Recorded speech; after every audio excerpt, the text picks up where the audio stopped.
মই সোপাধৰা নহয়, মই শিল্পী।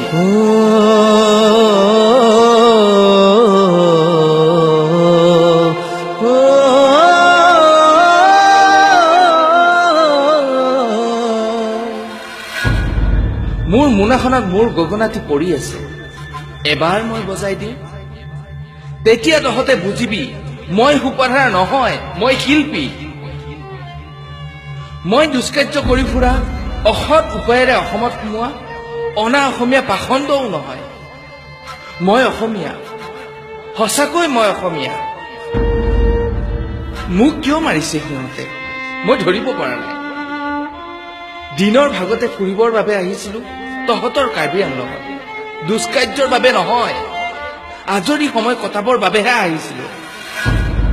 মোক নামাৰিবি অ', মই সোপাধৰা নহয়, মই শিল্পী, একে অসমীয়াই সন্তান। মোৰ গাটো বিষাইছে, আৰু নামাৰিবি অ', চা উঠটো ফাটিব ধৰিছে, আৰু নামাৰিবি, মই তহঁতৰ বাবে বাঁহীটো বজাব নোৱাৰিম।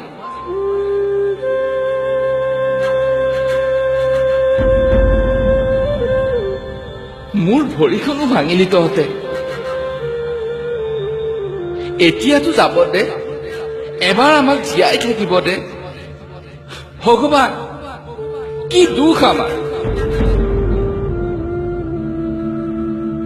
ঘৰত আয়ে অপেক্ষা কৰি আছে আমাক চাবলৈ। সৌ সিদিনা ঠিক হোৱা অনুষ্ঠানতো সংগীত পৰিৱেশন কৰিব আছে। তহঁতবোৰৰ অনুৰোধতে মঞ্চত গাব মন আছে ভূপেন্দ্ৰৰ গানৰ কলিত। মানুহে মানুহৰ বাবে যদিহে অকণো নেভাবে। লাহে লাহে আন্ধাৰ নামিছে, কিয় চাৰিওপিনে ধুঁৱলি কৰি আছে, আৰু কিমান সময় সহিম এই অত্যাচাৰ। আই ক্ষমা কৰিবি, মই আৰু ঘূৰি আহিব নোৱাৰিম।